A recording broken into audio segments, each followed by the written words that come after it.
Apakah ada kewajiban untuk merawat memelihara kuburan orang tua? Berdosakah saat kita rawat kemudian saat kita tidak merawat kuburan orang tua? Baik, Bapak Ibu sekalian, yang dimintakan oleh Allah di dalam Al-Quran termasuk hadis Nabi SAW adalah berperilaku, bersikap baik kepada kedua orang tua, ya, baik dalam keadaan sudah wafat apalagi dalam hidupnya, baik dalam keadaan dia muslim ataupun dalam keadaan belum berislam, ya.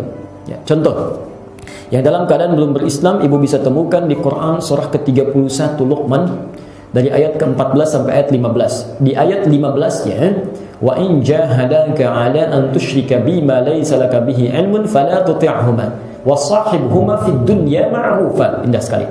Ya. Jika ada orang tua berlainan kepercayaan dengan engkau, kau muslim dia bukan, bisa, ya, maka jika orang tua mengajak engkau untuk melakukan kemusyrikan, minta diantar ke tempat musyrik, ibadah minta disaksikan atau minta diikuti, maka tolak secara lembut yang halus. Tapi penolakan itu tidak lantas menjadikan kita terpisah hubungan, tidak. Dalam urusan dunia, wasahibuhuma, sahib itu dari kata sahabat yang lekat, nempel. Maka tempel terus, berikan kebaikan, perhatikan urusan dunianya. Mudah-mudahan dengan Anda memperhatikan, menyediakan kebutuhannya, bersikap lembut, itu bisa menjadi hidayah. Hidayah. Ya. Ada seseorang ikut kami belajar, dan Masya Allah, beliau aktif dalam salah satu, saya tidak perlu sebutkan di instansi, ya, dan punya jabatan luar biasa.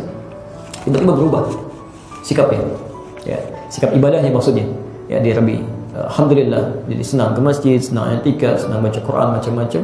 Bapak ibunya protes, ya, siapa ini yang telah merubah kamu, sikap kamu kok jadi begini, katanya.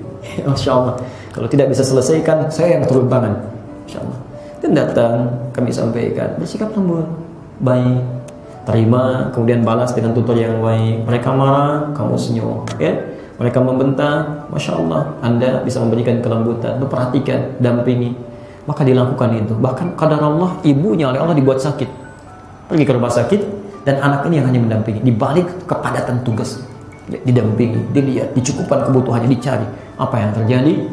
Allahu Akbar. Tiba-tiba bapaknya melihat, masuk dengan kelembutan, mulai lembut, mulai berubah, ya. Bahkan bapaknya pertama kali kemudian mulai berubah penampilannya, ke masjid dia macam-macamnya, terakhir ibunya. Dan indahnya, kadang-kadang mendapatkan kebaikan itu tidak seketika. Lalu kita diundang makan bersama, datanglah keluarga besarnya, bapaknya, ibunya, istrinya, anaknya, seluruhnya masuk. Udkhulu fis-silmi kafah. Ya, kami duduk, ada yang menangis, ada yang diam, Masya Allah, makan bersama, dan semuanya berada dalam naungan Al-Quran Sunnah Rasulullah SAW. Tidak harus kita berada dalam sesuatu yang tidak baik. Jangan saling mencela, ya, saling merendahkan, itu tidak bagus. Ya, jadi saat seorang tua belum baik pun, belum bermuslim, perlakukan dengan baik. Apalagi sudah muslim, maka ayatnya pindah. Ya, di Quran surah ke-17 ayat 23 itu, ayat 23. Wa qadha rabbuka alla ta'budu illa iyyahu wa bil walidaini ihsana. Baik. Imma yablughanna 'indaka al-kibara ahaduhuma aw kilahuma fala taqul lahumu uff wa la tanharhuma. Ya, masyaallah. Qul lahumu qawlan karima. Allahu Akbar. Jika Anda hadir bersama orang tua sekitaran, maka telah mulai sepuh, belum meninggal, masih sepuh, masih beranjak, Masya Allah. Anda dimintakan oleh Al-Quran, jangankan berperilaku yang tidak pantas, ya, kita menampakkan ekspresi ketidaksukaan itu nggak boleh, ya. Bermuka masa, agak mukul, agak memalingkan wajah, nggak boleh. Tampilkan sebagaimana mereka selalu tersenyum saat kita digendong-gendong, maka kita pun dihadirkan suasana untuk membalikkan keadaan itu. Bisa nggak kita tersenyum dalam keadaan demikian? Ya. Saat orang tua menggendong kita dengan tersenyum, bisa nggak kita gendong orang tua dalam keadaan tersenyum? Dibalikkan suasananya. Ya. Maka yang paling menarik ketika wafat, kita masih diminta berdoa, Rabbighfirli wa liwalidayya warhamhuma kama rabbayani shaghira wa qur rabbilhamhuma kama rabbayani shaghira. Yang paling indah, perhatikan, saat seorang tua wafat, hadis Al-Bukhari di kitab Al-Adabul Mufrad, nomor hadis 44, posisi di sebelah kanan paling atas, ya, dari Abu Hurairah. Perhatikan, yang dimintakan bu dari seorang anak, ya, dimintakan dari seorang anak yang masih hidup untuk orang tua yang telah wafat, itu dua. Satu adalah permohonan ampunan, istighfar kepada Allah supaya dosa-dosanya diampuni oleh Allah. Yang kedua adalah doa-doa kebaikan, ad-du'a bil khair, maka mohonkanlah kepada Allah. Ini kewajiban kita seorang anak bila orang tua satu di antara keduanya telah wafat. Yang pertama, mohonkan istighfar kepada Allah. Perhatikan di hadisnya, tatkala seorang anak memohonkan ampunan kepada Allah, maka Allah angkat satu derajat keadaan orang tua yang di alam kubur, sehingga dia bertanya, ya Rabbi ma hadza. Redaksi hadisnya demikian, ya Allah, apa ini? Maksudnya saya belum pernah dapatkan ini dari mana? Ya. Kata Allah, perhatikan jawabannya, ini adalah istighfar yang dimohonkan oleh anakmu saat ini untukmu. Ini adalah istighfar yang dimohonkan oleh anakmu saat ini untukmu. Jadi ketika Anda beristighfar mohon ampunan kepada Allah, tapi syaratnya anaknya muslim, orang tuanya muslim. Jadi kalau anaknya muslim, orang tuanya tidak muslim, nggak akan nyambung, tidak akan nyambung. Ya. Karena istighfar itu hanya berlaku bagi antara muslim dengan muslim lagi. Baik. Yang kedua itu Anda mohonkan supaya mereka mendapatkan kebaikan di alam kuburnya, ya, kelapangannya, kenikmatannya, masya Allah, cahayanya. Karena di alam kubur itu kalau hidup kitanya nyaman, baik, bekalnya cukup, ibadahnya, maka tidak ada keindahan yang sangat luar biasa. Kecuali di Ali Imran ayat 169 sampai ayat 172 itu. Lihat bagaimana nikmat alam kubur, sehingga orang-orang Palestina sampai anak-anak kecilnya itu berlomba-lomba untuk segera syahid di jalan Allah Subhanahu wa taala. Wala tahsabanna alladhina qutilu fi sabilillahi amwata bal ahya'un 'inda rabbihim yurzaqun. Jangan Anda duga bahwa seorang yang wafat fi sabilillah itu wafat begitu saja. Bal ahya'un, dia akan dibangkitkan di alam kuburnya dalam keadaan yang baru tentunya. 'Inda rabbihim, di sisi Allah Tuhannya. Jadi bukan di sisi kita, karena itu kita nggak tahu keadaannya, ghaib, ya. Tapi poinnya yurzaqun, tugasnya cuma menerima rezeki saja, tidak ada beban lagi. Ya, masya Allah. Farihina bima atahumullahu min fadlih.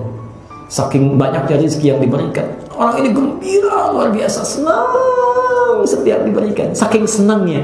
Wa yastabshiruna billadzina lam yalhaqu bihim min khalfihim alla khaufun 'alaihim wa lahum yahzanun. Kalau mereka bisa kembali, mereka akan datang kepada keluarga yang ditinggalkan, yang mungkin sedang sedih, sedang memikirkan. Kata mereka, kamu jangan sedih, jangan menangis, kalau bisa cepat nyusul sini, di sini enak. Kalau mereka bisa kembali, kan yang siapkan amalan. Dan kita yakin, jangan ragu, jangan ragu. Ya.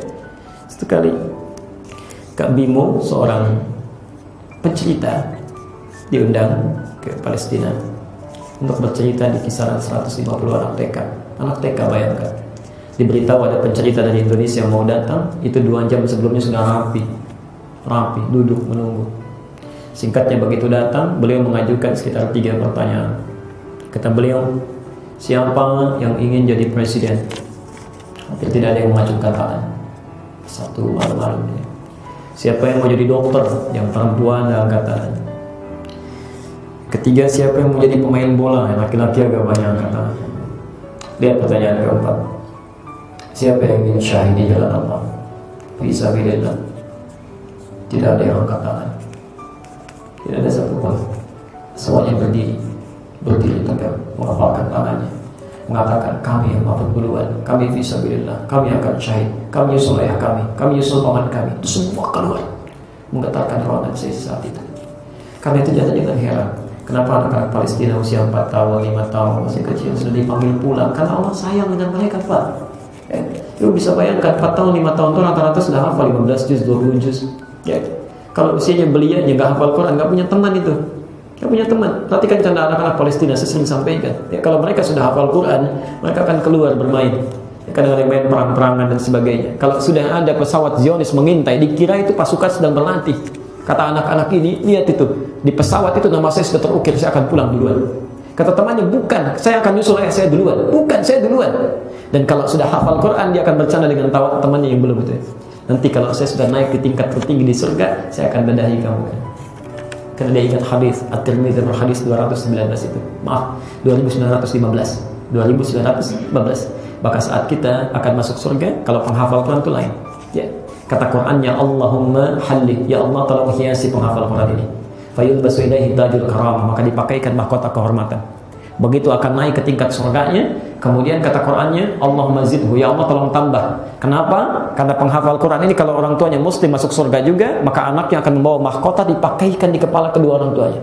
Kata Quran, tolong bedakan antara penghafal Quran dengan yang membantunya, fasilitatornya. Fayulbasu ilaihi libasal karamah, maka dipakaikan di dalamnya baju kehormatan, jubah kehormatan.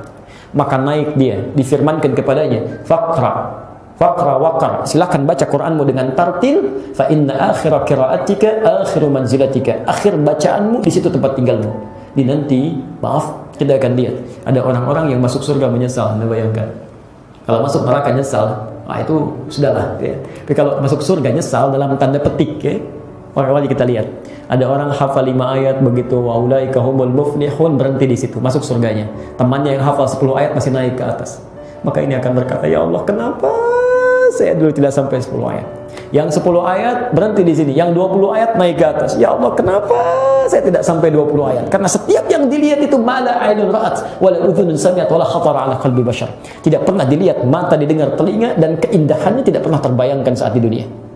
Maka bagaimana dengan yang sudah hafal Quran? Puncak tertingginya. Maka anak-anak ini bercanda kepada orang yang belum hafal. Nanti saya kalau sudah di atas, saya akan dadahi kamu yang masih di bawah. Ya. Anak 4 tahun, 5 tahun hafal Quran. Dunianya sulit, makan sepotong roti berebut 16 orang. Wajar oleh Allah diwafatkan Nabi dulu saking sayangnya, cepat pulang. Jangan capek kamu. Jangan capek. Ayo pulang dulu. Kamu surga tingkat tinggi. Ada orang diberikan 40 tahun, 50 tahun untuk sekedar pegang mushaf pun masih banyak pertimbangan dia lakukan. Masih banyak pertimbangan dilakukan. Sampai kapan? Ya. Sampai kapan? Jadi, silakan perbanyak istighfar. Kemudian mohonkan kebaikan kepada Allah untuk orang tua yang dimaksudkan. Adapun persoalan kuburan, apakah mesti dibersihkan dan sebagainya, itu bukan bagian dari kewajiban. Tapi kalau kita ingin berikan bagian dari birrul walidain, kalau sudah kotor, ada rusak, ada macam-macam, dan kita berada dalam tanggung jawabnya, maka itu bagian dari sunnah yang baik untuk kita terapkan sebagai bakti kepada kedua orang tua. Ya.